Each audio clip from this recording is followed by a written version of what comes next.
Hi friends, welcome to competitive cracker. ഞാൻ ശ്രീകല.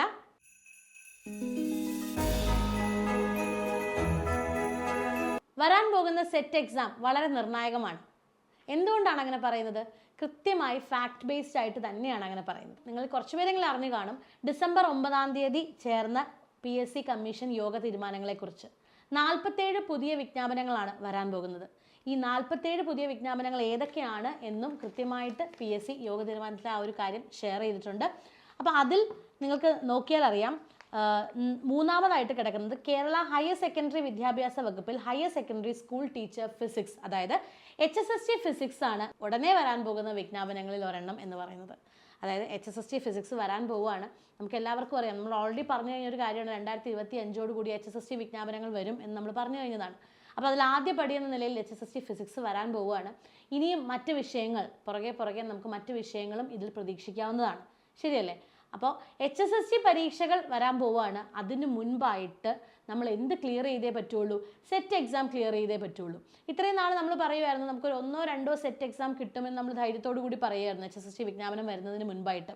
പക്ഷേ ഇനി നമുക്കത് പറയാൻ സാധിക്കില്ല. തീർച്ചയായിട്ടും നമുക്ക് ഇനി വരാൻ പോകുന്ന സെറ്റ് എക്സാം ഒരു പക്ഷേ HSST പരീക്ഷയ്ക്ക് മുൻപായിട്ടുള്ള ലാസ്റ്റ് സെറ്റ് എക്സാം എന്ന് തന്നെ നമുക്കതിനെ പറയാൻ സാധിക്കും. നമുക്ക് എല്ലാവർക്കും അറിയാം, കഴിഞ്ഞ പ്രാവശ്യത്തെ സെറ്റ് എക്സാമിൻ്റെ റിസൾട്ട് കണ്ടപ്പം പല വിഷയങ്ങളിലും 2 ഡിജിറ്റ് മാക്സിമം ആൾക്കാർ പാസ്സായി. 40ഉം 20ഉം ഒക്കെയാണ് ഓൾ കേരള ലെവലിൽ ഉദ്യോഗാർത്ഥികൾ സെറ്റ് പാസ്സായിരിക്കുന്നത്. അപ്പോൾ ഇത്രയും ഉദ്യോഗാർത്ഥികളാണ് കഴിഞ്ഞ സെറ്റ് എക്സാമിൽ പാസ്സായിരിക്കുന്നത്. ഇതിന് പ്രൊപ്പോർഷണേറ്റ് ആയിട്ട് കണക്കുകളാണ് കഴിഞ്ഞ മുൻപത്തെ പ്രാവശ്യങ്ങളിലൊക്കെ ഉണ്ടായിട്ടുള്ളത്. അപ്പോൾ നമ്മൾ എത്രയൊക്കെ കൂട്ടി നോക്കിയാലും HSST എന്ന് പറയുന്ന ഈ ഒരു പരീക്ഷയ്ക്ക് അപ്ലൈ ചെയ്യാൻ പോകുന്നവർ സെറ്റ് ക്വാളിഫൈഡ് ആയിരിക്കണം. അപ്പോൾ അവർ എത്ര പേരുണ്ടാകും അല്ലേ? കോമ്പറ്റീഷൻ എന്ന് പറയുന്നത് കമ്പാരിറ്റീവ്ലി മറ്റുള്ള പരീക്ഷകളെ പോലെ PSC നടന്ന മറ്റൊരു പരീക്ഷകൾ, ഇപ്പോൾ LP ആയിക്കോട്ടെ, UP ആയിക്കോട്ടെ, അതുപോലെ തന്നെ എന്താ പറയുക LDC ആയിക്കോട്ടെ, അല്ലെങ്കിൽ സെക്രട്ടേറിയറ്റ് അസിസ്റ്റൻറ്റ് പരീക്ഷകളായിക്കോട്ടെ, ഡിഗ്രി ലെവൽ പരീക്ഷകളായിക്കോട്ടെ, എന്ത് തന്നെയായാലും ഇതിനെല്ലാം കമ്പയർ ചെയ്യുമ്പോൾ കമ്പാരിറ്റീവ്ലി ആൾക്കാരുടെ എണ്ണം എന്ന് പറയുന്നത് വളരെ കുറവായിരിക്കും. 1 PG വേണം, 2 B.Ed വേണം, 3 സെറ്റ് വേണ്ടേ? അപ്പോൾ ഈ സെറ്റ് എക്സാം ക്വാളിഫൈ ചെയ്യുന്ന ആൾക്കാരുടെ എണ്ണം കഴിഞ്ഞ പ്രാവശ്യം വളരെ ഷോക്കിംഗ് ആയിട്ട് നമ്മളെല്ലാവരും മനസ്സിലാക്കിയ ഒരു കാര്യമാണ്. അപ്പോൾ ആ ഒരു കണക്കാണ് മുന്നോട്ട് പോകുന്നതെങ്കിൽ എത്രത്തോളം ഉദ്യോഗാർത്ഥികൾ ഉണ്ടാവും വരാൻ പോകുന്ന പരീക്ഷ എഴുതുന്നത്? അപ്പോൾ എഴുതുന്ന കുട്ടികളുടെ സാധ്യത വളരെ കൂടുതലായിരിക്കില്ലേ? തീർച്ചയായിട്ടും വളരെ കൂടുതലായിരിക്കും. അപ്പോൾ ഈ വസ്തുതയെല്ലാം നമ്മൾ കൃത്യമായിട്ട് മനസ്സിലാക്കുക. അതോടൊപ്പം ഉറപ്പിക്കേണ്ട ഒരു കാര്യമാണ്, വരാൻ പോകുന്ന സെറ്റ് എക്സാം വളരെ നിർണായകമാണ് അല്ലേ? ഈ ഒരു സെറ്റ് എക്സാം നമ്മൾ ക്വാളിഫൈ ചെയ്താൽ ഒരുപക്ഷെ അടുത്ത HSST പരീക്ഷകളൊക്കെ നമുക്ക് വലിയ അവസരങ്ങളാണ്. അപ്പോൾ ആ ഒരു തിരിച്ചറിവോട് കൂടി ഈ വരാൻ പോകുന്ന സെറ്റ് എക്സാമിനെ സീരിയസ് ആയിട്ട് തന്നെ കണ്ട് പഠിച്ചോളുക. ഇപ്പോൾ ഉദ്യോഗാർത്ഥികളുടെ മനസ്സിലേക്ക് വരുന്ന ആദ്യത്തെ സംശയം എന്ന് പറയുന്നത്, ഇനി എത്ര ദിവസമുണ്ട് സെറ്റ് എക്സാമിന്? വളരെ കുറച്ച് ദിവസമല്ലേ ഉള്ളൂ. ഈ ദിവസം കൊണ്ട് ഈ വാസ്റ്റ് സിലബസ് എങ്ങനെ പഠിക്കാം എന്നുള്ളതാണ്. നമ്മളിവിടെ മനസ്സിലാക്കേണ്ട ഒരു കാര്യം, സെറ്റ് എക്സാം എന്ന് പറയുന്നത് ഒരു ക്വാളിഫയിങ് എക്സാം ആണ്. ഇതിനകത്ത് നിങ്ങൾക്ക് എത്ര മാർക്ക് കിട്ടി എന്നുള്ളതിന് വലിയ ഇമ്പോർട്ടൻസ് ഇല്ല. നിങ്ങൾ ക്വാളിഫൈഡ് ആണോ അല്ലയോ എന്നുള്ളത് മാത്രമാണ് ഇവിടെ പ്രാധാന്യം അർഹിക്കുന്ന കാര്യം. ഇതാണ്, നിങ്ങൾ ഫുൾ മാർക്ക് വാങ്ങിയാലും ക്വാളിഫൈ ചെയ്യുന്ന മാർക്ക് വാങ്ങിയാലും ഒക്കെ ഒരേ ഇഫക്റ്റ് തന്നെയാണ്. ഇത് ക്വാളിഫൈ ചെയ്യുക എന്നുള്ളതാണ് നമ്മുടെ മുന്നിലുള്ള ലക്ഷ്യം എന്ന് പറയുന്നത്. ഇത് ക്വാളിഫൈ ചെയ്യാനായിട്ട് നമ്മൾ എന്ത് ചെയ്യണം? സിലബസ് മുഴുവൻ പഠിക്കുക എന്ന് പറയുന്നത് ഇനി വരാൻ പോകുന്ന സമയത്ത് പോസിബിൾ ആയിട്ടുള്ളൊരു കാര്യമേ അല്ല അല്ലേ?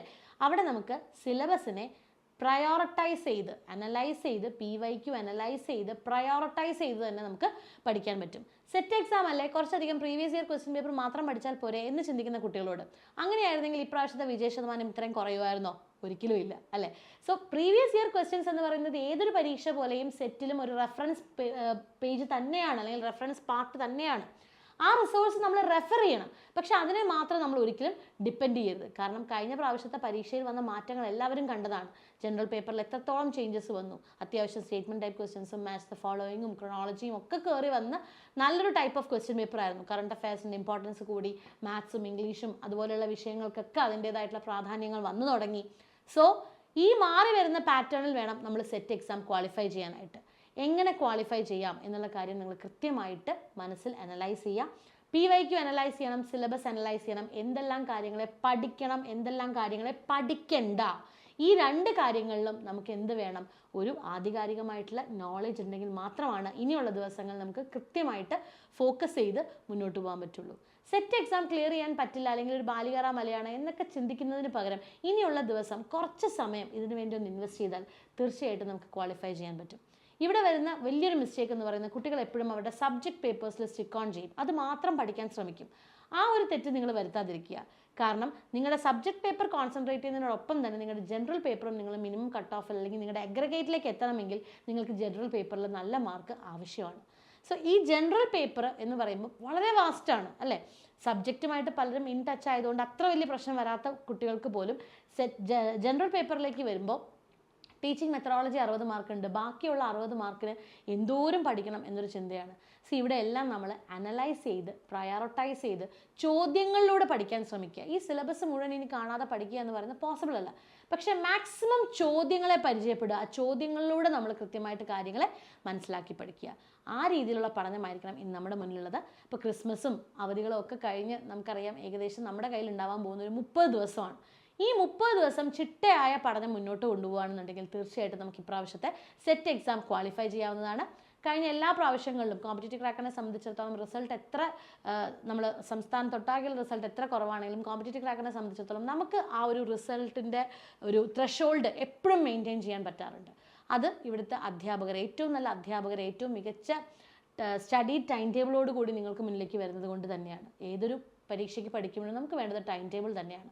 അപ്പോൾ വ്യക്തമായ ടൈം ടേബിൾ ബേസ്ഡ് ആയിട്ടുള്ള റെക്കോർഡഡ് ക്ലാസ്സസിന് പുറമേ കൃത്യമായിട്ടുള്ള എക്സ്ക്ലൂസീവ് ലൈവ് സെഷൻസ്, ചോദ്യങ്ങളൊക്കെ ഡിസ്കസ് ചെയ്യുന്ന ലൈവ് സെഷൻസും സ്പെഷ്യൽ എക്സാംസും മെൻറ്റർ സപ്പോർട്ടും അങ്ങനെ എല്ലാം തന്നെ CCയുടേതായിട്ടുള്ള എല്ലാ ഫീച്ചേഴ്സും അടങ്ങിയിട്ടുള്ള ഒരു കോഴ്സാണ് നമ്മുടെ 30 ഡേ സ്മാർട്ട് റിവിഷൻ പ്രോഗ്രാം എന്ന് പറയുന്നത്. സോ ഈ ഒരു റിവിഷൻ പ്രോഗ്രാമിൽ നിങ്ങൾക്ക് തീർച്ചയായിട്ടും ഭാഗമാകാം. കൂടുതൽ കാര്യങ്ങൾ ഈ ഒരു റിവിഷൻ പ്രോഗ്രാമിനെ കുറിച്ച് അറിയാനായിട്ടുള്ള കാര്യങ്ങൾ നമ്മളെ കോൺടാക്ട് ചെയ്യുക, നമ്മുടെ ബോർഡ് നമ്പറിൽ കോൺടാക്ട് ചെയ്യുക. ഈ 30 ദിവസമേ ഉള്ളൂ എന്ന് ചിന്തിക്കുന്നതിന് പകരം 30 ദിവസം നിങ്ങളുടെ മുന്നിലുണ്ട് എന്ന് തന്നെ ചിന്തിക്കുക. HSST ഫിസിക്സ് വന്നു, ഇനിയുള്ള വിജ്ഞാപനങ്ങൾ വരാൻ വലിയ സമയമൊന്നുമില്ല. അതിന് മുൻപ് എത്ര സെറ്റ് എക്സാം കിട്ടും നമുക്ക് ഒരു ഉറപ്പുമില്ല. സോ ഈ വരാൻ പോകുന്ന സെറ്റ് എക്സാം ക്വാളിഫൈ ചെയ്യുക. അതിന് നമുക്ക് എന്തെല്ലാം ചെയ്യാൻ പറ്റുമോ അതെല്ലാം ചെയ്യുക. കോമ്പറ്റേറ്റീവ് ക്രാക്കറിനെ സംബന്ധിച്ചിടത്തോളം ഞങ്ങളും ഒരേ മനസ്സോടുകൂടി ഇപ്പോൾ പ്രവർത്തിക്കുന്ന ആ ഒരു കാര്യത്തിലാണ്. കാരണം HSSTക്ക് മുൻപായിട്ട് ഉദ്യോഗാർത്ഥികളെ മാക്സിമം സെറ്റ് എക്സാം ക്വാളിഫൈ ചെയ്യിക്കുക എന്നൊരൊറ്റ മനസ്സോടു കൂടിയാണ് ഞങ്ങൾ എല്ലാവരും ഇപ്പോൾ വർക്ക് ചെയ്യുന്നത്. സോ നമ്മുടെ പുതിയ ബാച്ചിനെ കുറിച്ചുള്ള കൂടുതൽ കാര്യങ്ങൾ അറിയാനായിട്ട് നമ്മുടെ ബോർഡ് നമ്പറിൽ കോൺടാക്ട് ചെയ്യാം. നമുക്ക് ഒരുമിച്ച് നേടാം. ഒരു സംശയം വേണ്ട, ഒരു ബാലികേറാ മലയല്ല, ഈസി ആയിട്ട് പഠിച്ച് തന്നെ നേടാൻ സാധിക്കും. നമ്മളെ കോൺടാക്ട് ചെയ്യുക. നമുക്ക് വീണ്ടും കാണാം മറ്റൊരു വീഡിയോയിൽ. ഇൻ ഹൗസ് ക്ലാസ്സസും എല്ലാം ഗോയിങ് ഓൺ ആണ്. സോ നമുക്ക് വീണ്ടും ക്ലാസ്സസിൽ കാണാം. Thank you so much. Channel ആദ്യമായിട്ടാണ് കാണുന്നതെങ്കിൽ തീർച്ചയായിട്ടും സബ്സ്ക്രൈബ് ചെയ്യുക കേട്ടോ. Thank you.